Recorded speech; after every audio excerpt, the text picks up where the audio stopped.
And now we're on live, so show us what you're up to.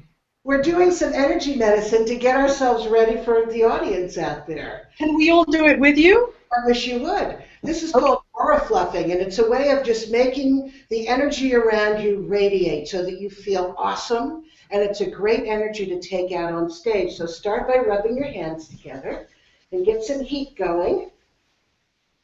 Shake it off, and then put your head right in the middle of that warm energy.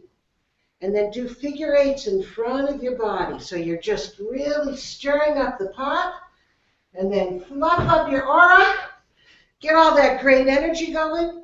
And as you put your arms out, surround yourself with the most beautiful colors that you can imagine. Here we are in Miami. How about a sunrise on the beach? And then end with your hands on your heart.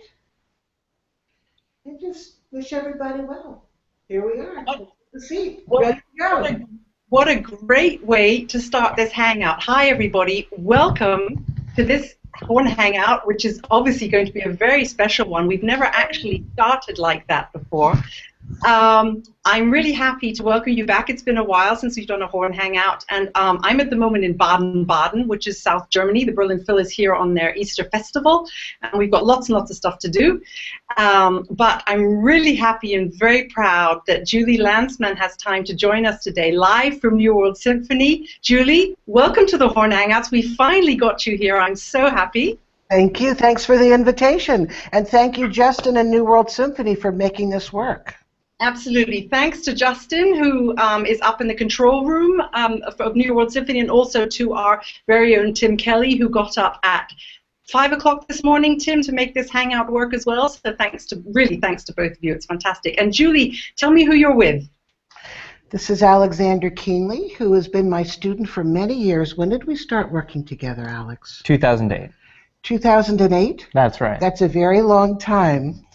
He was my student at Juilliard. It's his 4th year in the New World Symphony, and he's on his way to the Dallas Symphony. Go out. Congratulations, Alex. Round of applause, please. And all over the world. Alex, you're getting applause. You're getting applause from the UK, Ireland, Canada, Argentina, California, Sweden, Finland, United States. Really, those are all only a few of them. So, so well done. That's a great job that you got. And also, you're going to be with one of my other favorite people, Dave Cooper. So that should be quite a combination, you two. I'm really looking forward to it. That's great. Julie, who else have you got there? I've got Anthony Delavanus, who has been my student in the Music Academy of the West, where I teach in the summers. And this is his 1st year at the New World Symphony, and he hails from San Francisco. And he is an awesome person and a great horn player. You'll be hearing about Anthony. Awesome, Anthony. Welcome, Anthony. And Anthony, you're on your phone, aren't you? You're doing some live blogging from the room. So thank you for doing that. Any questions for Anthony about what it's like to be at New World Symphony? Just get in there. So pan round to the left, I think, a bit more. Who else have we got? We have Dominic Rotella, who's in his 2nd year. Hey, Dominic. New World. He's from Chicago. He's a runner, a handsome guy, and a really awesome, talented young man who we just had a great lesson this afternoon. I think we had a major breakthrough, actually. It was one of those. It was an awesome lesson. Fantastic. Anthony, you're welcome to do some blogging as well from the room. Julie, you have a very handsome horn class down there. I'm very impressed. So we have quite a lot of questions. Some people are still saying that the video is still private, which is a shame. I think they just need to refresh. And Tim will sort you guys out in a sec, because it's not a private. We have lots of people still watching. So Max Horn has said he'll be playing with these fellows tomorrow at New World for the side-by-side competition. What's that? Well, actually, I'm not playing with them at a side-by-side competition. Are you playing with me at a side-by-side competition? We've got, I think, sectional start tomorrow, and then the following week we're doing a side-by-side performance with a lot of local talented high school students. That's it. So someone's watching, Max Horn is watching, who's going to be playing with you guys. Julie, George Lloyd is watching from Canada. He played second horn to you on the Hi, George. Thanks for joining us. So we've got quite a few people watching all over the world. Julie, I wanted to start with something we talked Yes. about yesterday. We had a little phone conversation, and your wish, what we should talk about, had a title, and this hangout should be called "Dreams Come True." Yes, indeed. They do. Your dreams really have come true. They have. I set my goal when I was about 13 and started French horn lessons with the former first horn of the Met, Howard Howard. And I decided, I think in my second... Howard. Well, it's a long story. Do you want to hear that, or should we talk about dreams? No. You tell us all the stories you want. I think he was adopted by his grandparents, and their last name was Howard, but he had already been named Howard, so it's actually Howard T. Howard. Okay, good. It was very easy for me as a young student to transfer from Mr. Howard to Howard. I just had to leave one little word out. That's very useful. So you started in a band. You started playing horn in a band. Yep, in the Ardsley High School Band in Westchester, New York, and they needed French horn players. So here I am many years later. Honestly, it was the only thing I could do well at that age. I was not a good student, and I needed something. I needed a voice. I needed a way to express what words were unable to express for me. So horn came at a perfect time, and I set my dreams very young to be exactly where my teacher was, which was first horn of the Met. So it started at age 13. It took until I was 30 to get there, but I was quite steadfast in my resolve. Wow, you said, I read in an interview that you said you spent a lot of time up in the gods with your binoculars, not trained on the stage, but trained on the pit. Exactly. I had great opera glasses in those days, 7 by 35 as I recall, and most of the time I was up in standing room doing this. Wow. Just I had my eye on the chair. I was staring at the horn section and all of the colleagues who I would later work with. It was pretty wild. The stage occasionally would enter into my awareness. There were some great singers back then who taught me the example of playing lyrically from the heart. I'll name a few. Marilyn Horne was one of my top examples of a sound that I wanted, a technique that was clean and clear. Her voice projected from the stage of the Met throughout the entire opera house, which is ginormous, kind of like the Festspiel in Baden-Baden. They're ginormous halls. You know it well. It's huge. You need a core in your sound that's going to get from the pit or the stage to the last row and standing room. Yeah. So that's where my dreams got formed. Is it true that you used to kiss the ground when you went into the Met? Only after I got the job. Ah. For the first 10 years, I couldn't believe I was walking into the stage door and that I really had this job. It was so awesome. It was so big. It's such big shoes to fill that, yeah, I was very grateful every time I walked into that stage door. You won the job age 30, and you were the first female brass player. And I know, as myself, I get this question all the time. What's it like being the only girl? You really were the first. I wondered if you'd ask me that girl question. I have to. It's I have to. People are already asking it on the chat for you. So well, I have much to say about it. Much to say, Sarah, and I have a feeling it's going to resonate with some of your experiences. I made it my business to be better than all the guys. There was no question in my mind. I wasn't going to give them nothing to question. I was going to play better than they had ever heard. And I did. So I used it as inspiration for greatness. And it shut them up. Basically, they had no room to quibble. You said in an interview that for you it was acts of courage on a daily basis. Oh, yeah. Playing first horn? Oh, my God. It's like walking on a high wire every day. And there's a lot that goes into it. It became a lifestyle. So that every day was really based upon what did I have to play that day? What's my performance that night or that afternoon? And I would base my activities throughout the day to play a great Rosenkavalier that night. You just don't go out shopping and, mindlessly doing things on a day of a Rosenkavalier. The day is about what do I need to do to get ready to be awesome. And I gave 200% all the time.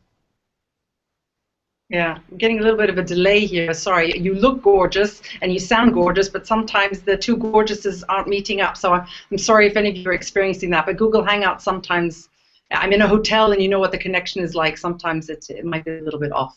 But I remember from my time, I was at the opera in Berlin before I got into the Berlin Phil, and I remember it was a constant struggle. Well, you had to get used to it, not a struggle. Once you got used to it, it was okay. But to have Rosenkavalier one night, Magic Flute the next night, a concert 2 nights later, it was a constant. I really had to learn, like you say, to pace yourself every day and think, okay, what do my chops need every day? And also the flexibility of style. It's actually a beautiful thing. It's just like being an athlete and switching venues each day. To go from Meistersinger one night and Magic Flute the next day was quite a feat, and I loved it. I really liked the challenge of the varied styles, and we also, about 10 years into being at the Met, just started a series at Carnegie Hall. So on our day off, we actually were in Carnegie Hall with a one-shot chance at doing Mahler 4 or Mahler 7 or Mahler 9 or Das Knaben Wunderhorn. That added a lot of excitement. As if Rosenkavalier wasn't enough, and Meistersinger, you guys had to go when you did all the Mahler stuff. But I think it's important for an opera orchestra to play concerts as well. Well, Jimmy certainly thought so. Our wonderful boss, Jimmy Levine, who I'm sure you've had the privilege of working with. Not personally, but I've been to many of his concerts, and actually, when I went to the Met, the first time at the Met, he was conducting, and it was that Mozart opera with the incredibly difficult horn arias with the strange name, not Così fan tutti, it was something else. With the and it was not Idomeneo. I think maybe it was the Idomeneo. Maybe it was the Idomeneo with those arias in the. And I remember looking over the pit and seeing you. It was the most exquisite sound. It was you and Jimmy. I remember about that. The first time at the Met. Thank you. Thank you so much. I'm glad you were there. I've been retired from the Met for 3 years now, but I'm staying quite busy doing lots of things.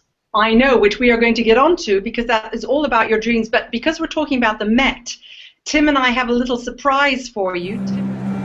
Hi, Julie. Have a great horn hang from the Met horn section, partially.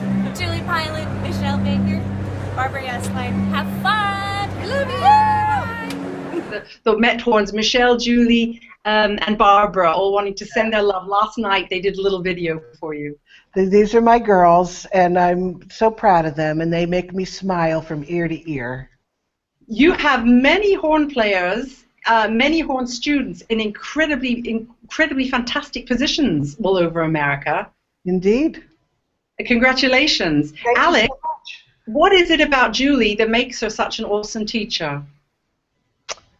Julie is good at not only addressing your physical needs, but your mental needs. I feel like she teaches a foundation of horn playing, well, first of all, based on the Carmine Caruso method, which Julie might talk about more, but also upon being soulful at all times when you play. So you're not just delivering notes, but you're really sincerely trying to say something when you play music. So she really is the complete package of teaching you how to get around the instrument, but also how to be a deep musician, how to say something that's worth listening to. Julie, you're going to buy Alex a beer after this. I already did last night, but I might have to get him another one. I think you do. So, Alex, what you're saying is Julie teaches the entire person, not just the horn player. That's correct. That's a very special thing because I've known technical teachers in my time. I've known teachers who've worked very well on the person but haven't been so great with the technical. So, Julie, is that your philosophy? Teach the whole person? It's certainly part of my philosophy. Another part of my philosophy I learned from my first teacher, Howard, and that is to teach the student to teach themselves. So I try to make the lessons models of how they need to practice and what they need to tell themselves in the practice room. Some of them listen to me, and some of them don't, and I just repeat myself an awful lot at times until they get it. which is also the way Carmine Caruso taught me. He would say the same thing week after week, and I said, I know, you told me that already. And his answer was, okay, baby, until you get it, I'm going to keep repeating it to you. So I loved patience. Say what? I loved what you said, that being taught by Carmine Caruso was like having Mr. Rogers as a teacher. Yes, he was a very healing force in my young life. His way of teaching was very positive. There was no negativity in the room. It was all, I'm going to make you better from here. And his general philosophy about teaching was that it's not a bad student, but it's a bad teacher who can't make the student sound better. So he put the onus on the teacher to help the student improve. And I try to honor what my teachers have taught me. And I've already mentioned, too, while we're on the topic of teachers, I also had the privilege of studying with Jimmy Chambers. And I have in front of me on this table the Con 8D. Now, along with Chambers and the Con 8D go this particular beautiful, lush, creamy sound that I honor. And I go for it and I strive for it every day. I'm not saying that can't be achieved on another instrument. It certainly can. But this is my roots. This is the way I honor the schooling I come from, the city I grew up in, and the type of horn sound that turns me on. Wow. That's great. I mean, I was blown away by it when I heard it at the Met. Really, it was. Are you doing a lot of playing these days too? I'm staying busy. One of my students is Jen Montone, and she just had her second baby in Philadelphia. Is she listening? I don't know. If she, no, then if you're Jen is too busy. Are you kidding? This woman, she has 2 babies. First taught in the Philly Orchestra. I think she moved to a new home yesterday. So I cannot imagine she's listening, but hats off to Jen. She has many balls in the air, but I was able to take over for her in Philadelphia for a few weeks this season. Much to my pleasure, I was subbing for my student. Oh, that's not a wonderful feeling. It's the way it should be, actually. Alex, are you going to get Julian to sub for you? I hope so. That'd be awesome. Yeah, but then it would be so much fun if she was subbing for you. You wanted to sub with you. Yeah, I love playing with Julie. We actually just did the Brandenburgs together in December. I brought Alex to St. Paul, where we were both substitute horns for the Brandenburgs, and we had a ball. I saw the picture on Facebook. Good old Facebook. Yes. I saw you guys playing together. Very handy, that Facebook, isn't it?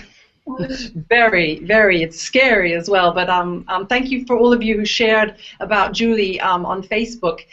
Julie, your Hangout we advertised it very short notice. It had more shares and more comments than any of the Hangouts we've done before. So really, it shows you how loved you are around the world. Thank you so much. And by the way, in the interim, we've had another fellow from New World show up. Alex, come on over, Alex. Have a seat. Alex, hi, Alex. Nice tell them about yourself. Hi, nice to see you. And you haven't met Tim, but you're Australian as well. So the two of you can, I'm sure you sympathize that Tim is woken up at 6 in the morning to see you guys. Yes, I feel his pain. I understand what that's like. Good to see you. Thank you for joining us. I did a long distance masterclass and Alex was there. Oh, Alex and me on an Alex. Anyway, Julie, can I get to some of the questions that all the people are writing in? Sometimes it's a little bit random. People, can I just fire a few at you? Go for it. Alex, another Alex, Ozolins, he says, a question for you. What preparations do you make and how do you change your sound to move from the opera pit to the stage for the big works? Oh, I know Alex Ozolins. Hi, Alex. Hi. Let's see. How do I prepare myself? Well, on a technical level, I'll add more dynamic studies when I've got heavy orchestral playing to do, and that would bring us into the Carmine Caruso routine, which I practice every day and teach. He's got some very potent dynamic studies that really put a lot of heft in the sound. So when I've got to get out of the pit and play heavier works, my routine gets heavier as preparation. So what you're saying is, which I really, really appreciate you saying, because I totally believe in this, you don't necessarily need the same routine every day. You have to tailor make it to to what is coming up. For sure. For sure. I mean, it's got the basic principles always, meaning good timing, good air, good support, a keen ear for a beautiful sound throughout all the registers, a very clean articulation that's even up and down through the instrument. I've got my specifics that I always go for, but I will tailor make it depending on what's coming up. Sure, sure. Thank you. Max Horn again asked, were there any women horn players that you looked up to when you were young? No. Well, I wanted to say no, but my memory bank is pulling up a few people, but I didn't know them. There was Ethel Merker. I didn't know her, but I certainly know of her now. There was Kathleen Wilbur, who was a New Yorker in the New York City Ballet for many, many years. But not a whole lot of them. Of course, there's Gail Williams, who's my contemporary. There's now a new generation, including yourself and my Met girls, Michelle Baker, who is another awesome low horn player, such as yourself. You guys own the low register. Thank you very much. Oh, thank you. Well, no, they are, and the Met. I'm so impressed that you have that it's such a girly section in the Met. Well, it is now, and part of it is because there's a screen for these auditions. Had it not been for that screen, I might not have been here talking to you today. You really think so? I know so, because the guys in the Met had their eye on somebody else, and I was aware of it. But thank goodness there was a screen, because I nailed that audition, and I won it fair and square. I even found out later the voting. When I walked out from behind the screen, I heard them gasping. They expected a guy. I still can hear it and see it. I decided to roll a camera in my mind, partly because I was in such shock that I needed to remember it. But they did not expect a young woman, a 30-year-old, to walk out from behind that screen. And since that time, the fellow who was my runner-up, who I believe they wanted to get the job, is playing first horn at the Met. So it's all, the score has been evened out all along. This is my colleague Joseph Anderer, my esteemed friend from many, many years ago. But I do believe the screen has been a beautiful thing for equalizing the audition procedure. And at this point, I think there's 4 women in the Met in the horn section, and they're all my students. Amazing. How did that happen? Because they played the best, not because they were seen or anyone knew they were my students. They just played the best. That's very fair. Alex, did you play behind a screen for your audition? For Dallas? For Dallas, yes, there was a screen for the first 2 rounds, and then the screen came down for the final round, which involved solo playing, and then the super final round, which was duets. Okay. The duets. Did you have to play with Dave? Yeah, I got to play with Dave in the final round. It was really fun. I think that's the best way to finish an audition. Absolutely. I never played an audition behind a screen. I never had that pleasure or pain. Well, it's different. Yeah. It's not good or bad in terms of your personal input. I think it's great in terms of the committee's input because there's no prejudice. And in fact, I don't know if you've read the book Blink by Malcolm Gladwell. Have you heard about this book? It's just written about that, saying they read the story about how you got the job in that book. Maybe someone could put a link up to it in case anyone wants to see it. Well, and it's the final chapter. Has to do with my audition, and the whole premise of the book is making quick impressions.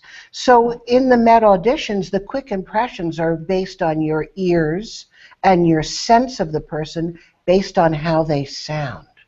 It has nothing to do with how they look, if they're male or female, or white or black. It is how they play their instruments, and I think it's great. Good. Well, it was great that you got the job. Let me fire a few more. Yeah, awesome. Let me fire a few more questions at you. Hadley Reynolds, who's a very loyal Horn Hangout supporter, he wanted to know any tips for how to develop endurance to play heavy concerts over such a long career. But I guess you've just explained that with the Caruso, that you tailor-make that. But you have to be smart about it too. You have to treat it like you're going to the gym and lifting weights.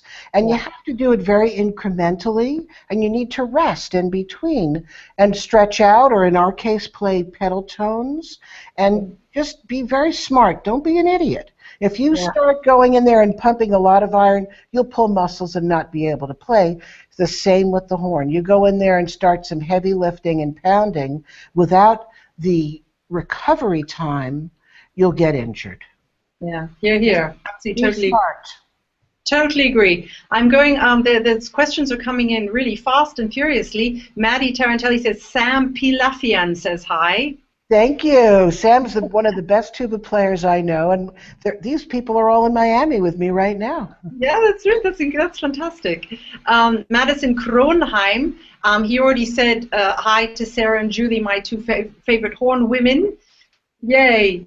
And what do you suggest are the most important things to teach students who are just beginning to learn the horn? That question comes up a lot from people that are teaching young students. Enjoyment. Have fun. Make it something pleasurable that you want to go back and do again, as opposed to a chore. And don't berate the student. Make them feel like $1 million if they do something right. Just reinforce positively.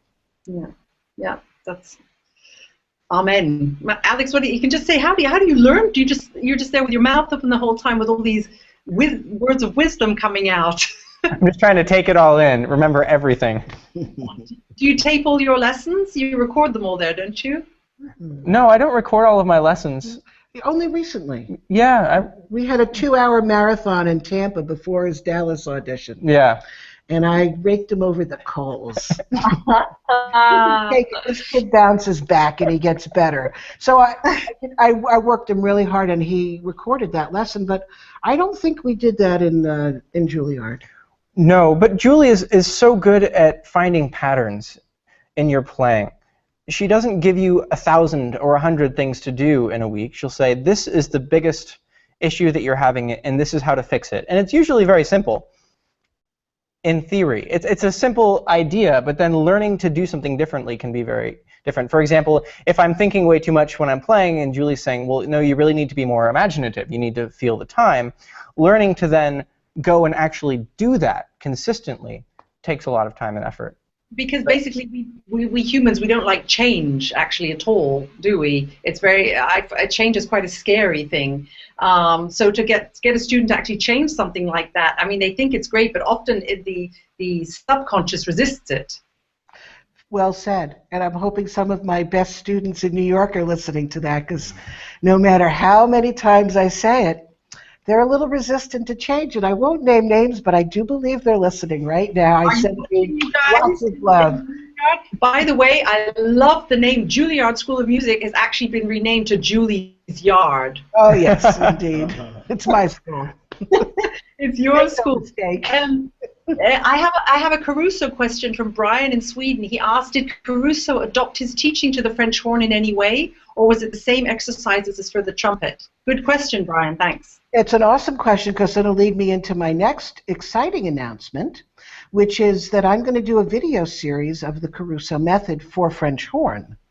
That said, all instruments can learn from it, but I'm going to be working with Alex Keenley over here, and I do believe it will be produced at Juilliard, hopefully in the late spring. We're still working out the details, but I can't wait to put that out to the public free of charge, so that whatever misconceptions or confusions or lack of knowledge is out there about this method that I hold near and dear to my heart and is the basis of my playing and my teaching, will be out there and available to anybody, including Bryden and Sweden. Round of applause from the Horn Hangouts viewers all over the world. I can hear it coming in. That is fantastic. And Julie, when it comes out, let us know. We can maybe do a Horn Hangout live to introduce it to everybody. That would be a great idea.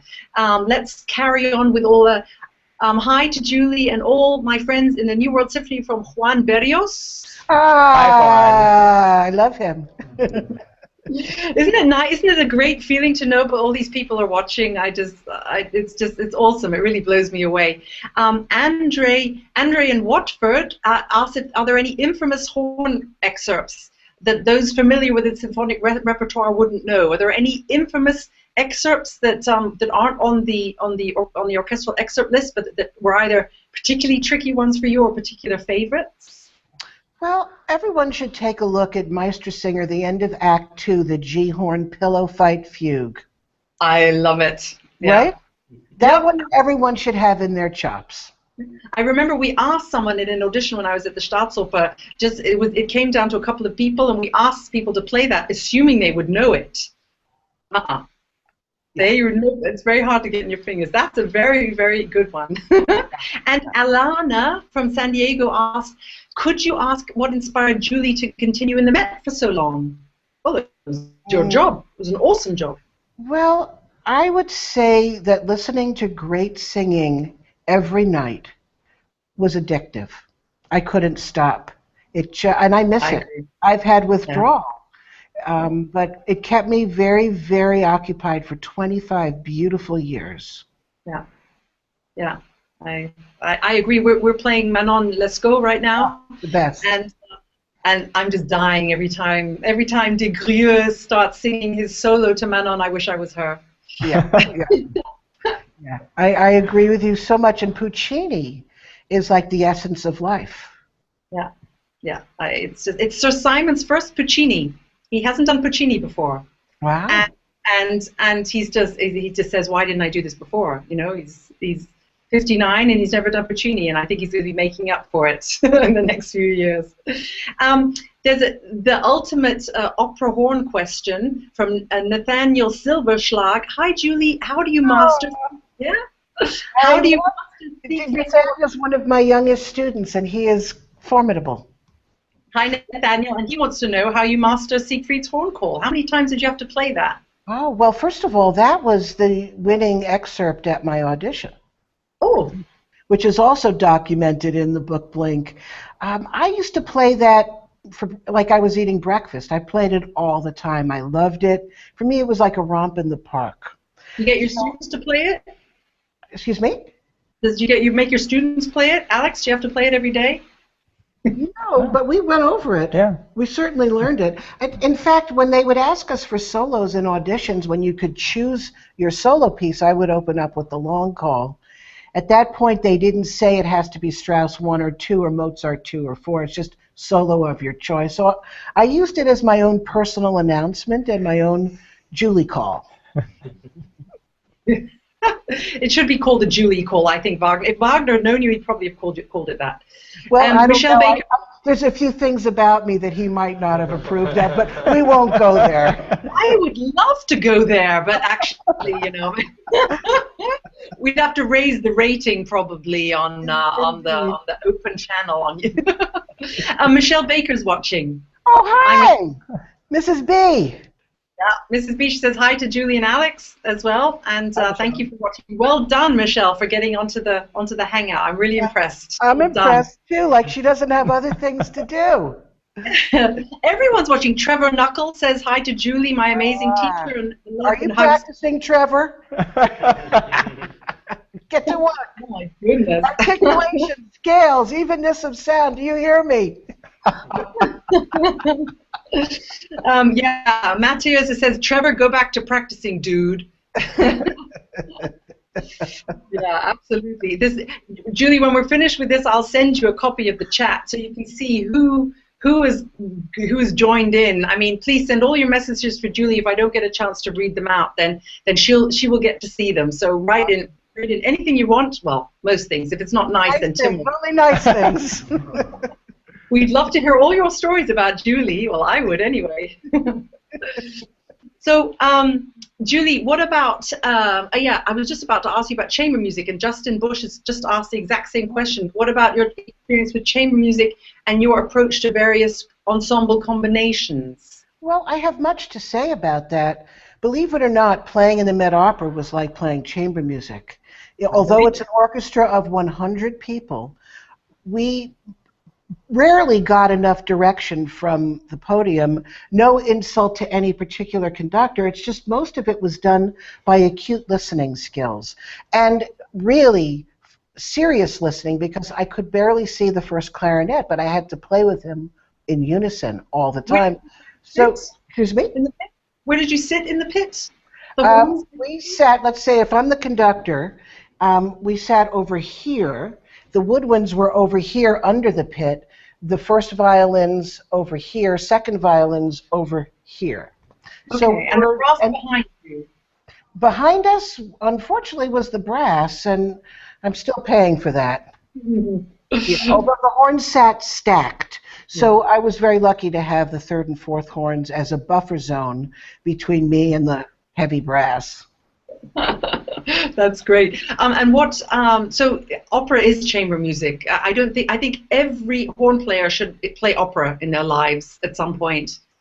You can't learn better chamber music than playing opera. Well, plus you can't drown the singer out, or otherwise you're just playing in bad taste. So we're always in an accompaniment role. Even if there's a solo for the horn, it has to be something that the singer would do or has already done, or something that will inspire them to do it even better. So there's always this exchange, which is what chamber music is. Plus, Levine was very, very fussy about using a very lean, flexible approach to tone. So my sound has a lot of colors and malleability, and particularly since being in the opera at the softer end. That's where we had to live most of the time. So spinning colors in a chamber music-like fashion became second nature.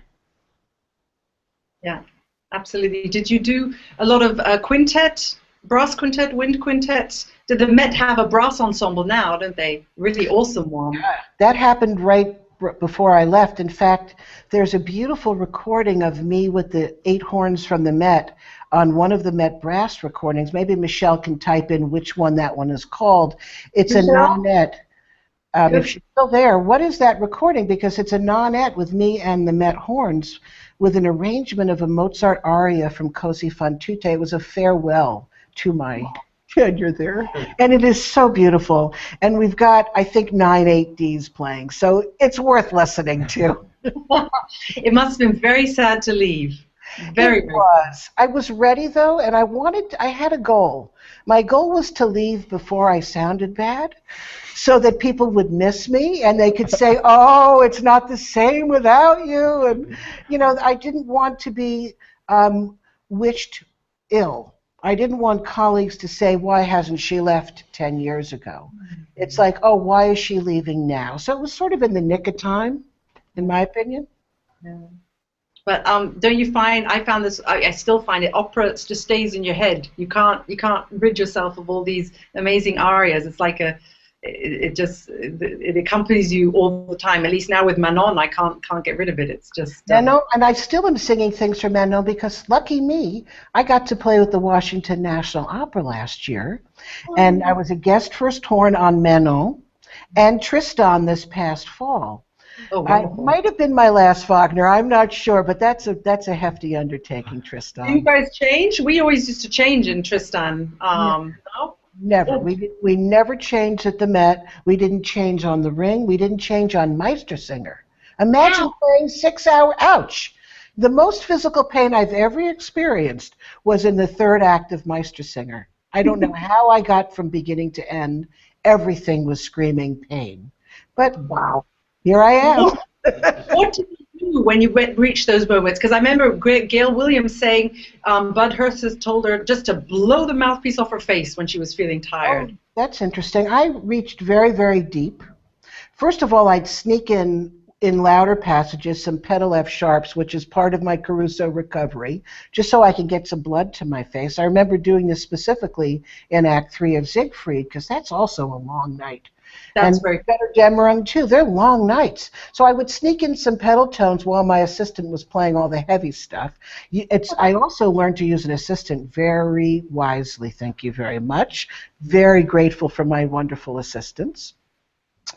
And I would find other places to pull out resources, like really great support. really using, very deep abdominal support so that it supported what was left of my tired chops. And then, of course, I go to precision timing as well. So that timing was my way of keeping accurate. So that even with an exhausted face and my body that was screaming, I had every other resource that I could find to get from beginning to end. And I did. I actually was quite strong. Yeah, no, I heard. Legendary. Chelsea McFarlane in Atlanta asked, do you have an emotional connection to a specific opera? Well, I imagine you have many. Yeah, I do. The first one that comes to mind, since I know Michelle is listening, is our Figaros. I loved playing Figaro. I loved playing it with Michelle. I loved doing it with Jimmy Levine. Also Magic Flute. They were just so tasty and so beautiful. I miss them. I would love to do them again. Tosca, another one right up there on my list of favorites. It's just so sumptuous. Sumptuous, that's a very British word, sumptuous. Love it. Robert Fant says, hi, Mrs. Landsman. He hopes with you. Hello from Romania. We've really got, people are watching from everywhere, you will see. A very good question also was one of my questions. It's from Chelsea again in Atlanta. It was one thing I was going to ask you. How do you think horn playing has changed since when you started? Oh, that is a very good question. And the saddest part to me about the change in horn playing is the sound concept. I feel that sound, especially in America, has really taken second seat to technique and flash. And I am all about sound. The soul of your playing is the color and quality of your tone, and not your technique. So I can't say enough things to the young players out there who are aspiring to develop their own sound, something that speaks from their heart about how they feel, not about who's flashier, higher, louder, faster. Alex, what does Julie do with you for sound? It all starts from the heart. You really have to be personal and find something that's so deep and so vulnerable that maybe you would never tell anyone about it. Maybe something that you could never admit in person, except to those that are closest to you. And find a way to bring that to life. Find some real, sincere, meaningful inspiration, and it'll come out in your sound. Wow. That's powerful stuff, Julie. You do like to, this at the very beginning of the hangout with your getting the energy flowing and the and the feeling the space. You do like your alternative methods as well. That's a very important part for you because people have also asked, what do you do when you're not playing the horn? Or that yoga, stuff like that. Some yoga. I swim every day just because I like to. Every day. In fact, one of the things that it takes to get me to come teach in your town is a good pool. And I happen to be staying at the Raleigh Hotel in Miami with a world-famous pool where Johnny Weissmuller did some of his movies. And I'm thrilled. I'm in that pool every day, and it makes me very happy. So swimming for me is essential. I've also been practicing some energy medicine. A woman named Donna Eden has some energy medicine routines that you joined us with the aura fluffing, yes, which just sort of opens you up to having a beautiful sound and, good energy. We had a lot of people who missed that at the very beginning because they were having trouble clicking in. So I think that's how we'll finish the hangout, if you don't mind. Maybe we can all do that together. Everyone around the world watching this hangout, I think we should all join in and try doing this. What do you think, guys? Think it's a good idea? Are you asking me? Sarah, I think you're a troublemaker. I told you this before. No, I think it's great. We like unusual things on the Horn Hangouts, and I would just love. So does everyone want to do some aura fluffing? Are we about ready? Are we cooked here? We're almost cooked. I want you guys to write in and tell us if you want us to do these what's it called again? Aura fluffing. Aura fluffing. Is that a like fluffing? Fluff it up. You ever fluff up a pillow? Aura fluffing. I would like to fluff up my aura. I can hardly even say it, but no, well, why not? Even though it's 11:15 at night here. I had one last question. Your dreams came true, basically. You had your dream job. You have amazing students. I spoke to Barbara and to Michelle and just asked, and also Danielle Kuhlman, who said you're an honorary Genghis Barbie. Yeah. And I just said, what is it about, Julie? And they all say it's because you care so much for your students. It's not exactly what you teach, it's the fact that you care, and that they're like your children. Indeed, indeed. I think the most important part of teaching that I learned from Carmine Caruso is connecting with love to who you're teaching. Yeah. Yeah. Yeah, very important. If you were starting out again, knowing what you know now, would you do anything differently? And if so, what? Or would you not do something? I think if I started out again, I would try to be less anxious. I had a fair amount of anxiety, and part of it led me to all these wonderful things like meditation, visualization, energy medicine, and it's made me a better teacher. But in terms of my own internal life, it was a lot to manage. So if I could redo it, I'd ask for 25% less anxiety. I think I'd ask for 50. You know what I mean. So we have people from Vienna, from China, from Hungary, from the States, from everyone saying, let's do the aura fluffing to finish off with. Let's do it. So we have to stand up for that. Justin, are you ready to move that Right. camera around? We're going to go to the back here. I'll take all my fellows with me. I'm standing up in my hotel room. You guys are all standing up. Tim, Melbourne, Justin, we want you up on your feet as well. Okay. Can you hear me if I don't have the mic on? If you talk quite loudly. Okay. Okay. Here we go. So let's start by just getting our feet grounded on the floor and just really sink down in and take a nice deep breath. And on the exhale, just sink down into your heels. So aura fluffing starts by getting some energy going. Let's rub our hands together and feel some heat. You guys all doing this out there? I hope so. Get some heat going and then shake it off. And then put that energy right between your head. Like that. So feel that heat going into your ears and your head's right in between the energy. And then make some figure eights in front of your heart, in front of your belly, in front of your feet, and then fluff up all that beautiful energy around you. And as you put your arms out, picture surrounding yourself with the most beautiful colors. I'm a purple kind of girl, so I've got lots of purples going. And you can go inside that bubble anytime. Put your hands on your heart and wish yourself and everybody else well. I wish everybody well. Thank you, Sarah.